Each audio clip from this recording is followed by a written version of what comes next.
There are nights when the air itself feels heavy, when even breathing seems like a chore you forgot how to do without thinking. The room is quiet, but your thoughts are loud, stacking one on top of another like boxes you were never meant to carry alone. You sit there, shoulders slumped, eyes unfocused, wondering how something as invisible as exhaustion can feel so physical, so real, so pressing against your chest.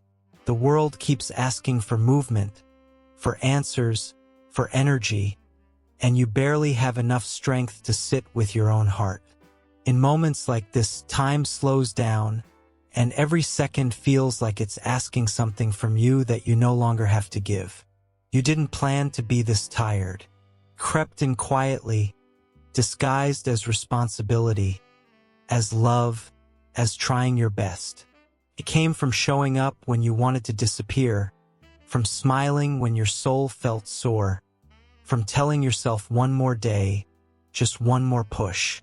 Now you're here wondering if rest is a real thing or just a word people use when they don't understand how deep the weariness goes. You wonder if God notices the way your hands tremble when no one is watching, the way your faith feels thinner than it used to be, stretched out by waiting and unanswered questions. There's a particular kind of pain in being strong for too long. It doesn't announce itself loudly. It settles in your bones. You compare your pace to others who seem to move effortlessly, who talk about victory while you're just trying to survive the morning. You pray, but the prayers feel quiet, like whispers lost in a large room. You ask yourself if God expects more from you, if he's disappointed by how little you have left. The silence feels heavy, and you interpret it as absence, as if heaven itself has stepped back to watch you struggle. But what if the silence isn't abandonment? What if it's something gentler, something closer? What if, while you feel like you're sinking, God is actually holding you still, keeping you from breaking apart under the weight you were never meant to lift alone? There are works that happen in the dark, processes that require stillness instead of striving. Seeds grow underground, unseen, in quiet soil. No one applauds them. No one rushes them. Yet they become exactly what they were designed to be. God's strength does not demand that you perform. It does not shout for you to stand taller when your knees are shaking. Sometimes his presence feels like permission rather than instruction. Permission to sit down. Permission to stop explaining yourself. Permission to admit that you are tired without wrapping it in gratitude or courage. While you think nothing is happening, he is aligning things you cannot see, protecting parts of you that are fragile right now, holding together pieces you no longer have the energy to keep in place. There is a quiet truth that often gets overlooked. Rest is not a reward for the strong. It is a gift for the weary. Long before you asked for it, God understood the limits of your frame. Scripture once whispered that he knows how we are formed, that he remembers we are dust. Another moment reminds us that those who wait for the Lord renew their strength, not by forcing themselves forward, but by leaning into hope like wings catching a current of air.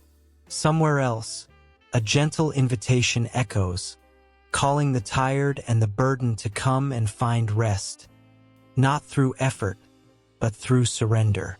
Think of Elijah, collapsing under a tree, asking for an end because the weight was too much. God didn't correct him with a sermon. He fed him. He let him sleep. Strength came after care.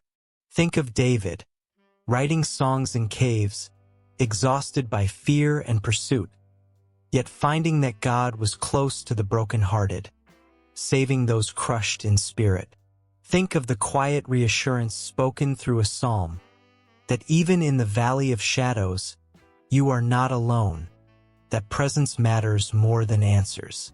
Your tiredness does not disqualify you from being loved. It does not push you out of God's attention. If anything, it draws his focus closer. He is not asking you to be strong right now. He is asking you to rest in the fact that He is. While you feel like you're falling behind, heaven is not keeping score.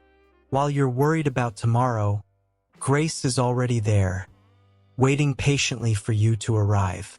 Somewhere in the middle of this moment, let yourself breathe. If this message feels like a quiet hand on your shoulder, consider staying connected to these moments of reflection, allowing your heart to return here whenever the weight feels heavy again. There is no rush. There is no pressure. Only an open space where you can sit and be reminded that you are held. As the noise softens, something inside you begins to shift. The tiredness is still there, but it no longer feels like failure. It feels like a signal, an honest confession that you have reached the edge of your own strength and discovered that you were never meant to live there alone.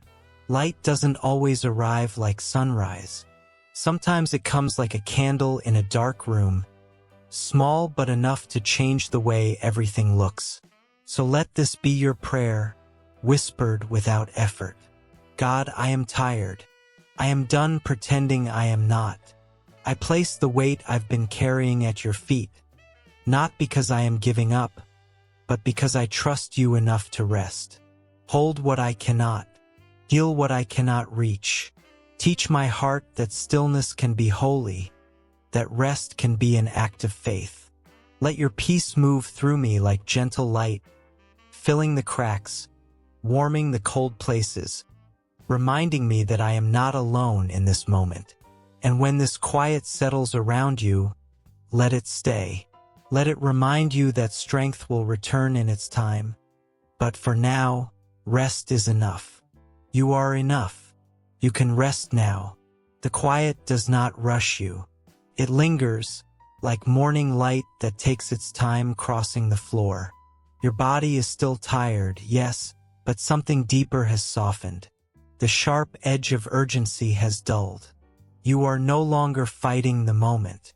You are allowing it to be what it is. This is not weakness. This is wisdom learned the hard way. There was a season when you believed rest meant failure, that stopping meant falling behind, that if you loosened your grip for even a second, everything would collapse. So you held on tighter. You ignored the signs. You pushed past the warnings written into your own body and soul. Headaches became normal. Heavy sighs became language. Silence became a place you avoided because it revealed too much.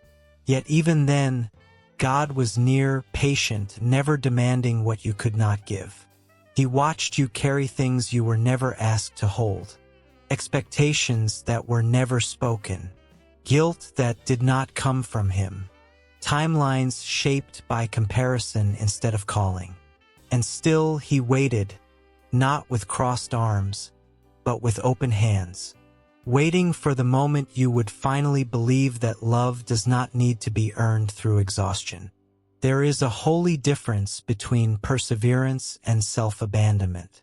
God honors endurance, but He does not glorify burnout. Jesus Himself stepped away from crowds. He slept through storms. He withdrew to quiet places, not because the mission was over, but because rest was part of the mission. If even divine strength chose stillness, why do you believe you are failing when you need the same? Your life has not stalled because you are resting. It is being recalibrated. Like a compass shaken loose by too much movement, you are being set back toward true north. Some delays are protection. Some pauses are mercy. Some closed doors are God shielding you from paths that would have drained you beyond repair. You may not feel productive in this season, but something sacred is happening beneath the surface. Healing is rarely loud. Alignment is often invisible. While you sit with unanswered questions, God is answering prayers you no longer remember praying. While you grieve what you cannot change, He is preparing what you cannot yet imagine. Remember the promise spoken through Isaiah, that God gives strength to the weary and increases the power of the weak. not to those who have it all together, but to those who admit they do not. Remember the psalm that says he restores your soul, not demands you fix it yourself. Remember the quiet assurance that his mercies are new every morning, even mornings when you wake up already tired. This is how transformation often begins, not with a burst of motivation, but with permission to stop running, to sit with God without an agenda, to let your prayers be simple. Help me, hold me, stay with me. These are not small prayers. They are brave ones. As you breathe, imagine the weight lifting, not all at once, but piece by piece. Imagine God's hands steady, careful, strong enough to carry what you cannot. Imagine rest not as escape, but as shelter. A place where your nervous heart can slow down. A place where you are not evaluated, only loved. If hope feels fragile, that is okay. God is gentle with fragile things. He does not snuff out dim flames.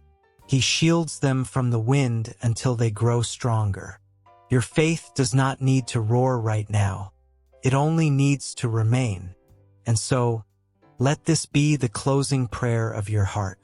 God, thank you for seeing me when I am tired.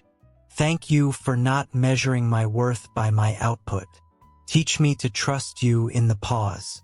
Teach me to believe that rest is not wasted time, but sacred ground. Let your peace settle into my body, my thoughts, my future. Carry me through this season until strength returns in your way and your time. When you rise from this moment, rise slowly. Carry less. Expect grace. And remember, you are not late. You are not failing. You are resting in the hands of a God who never grows tired.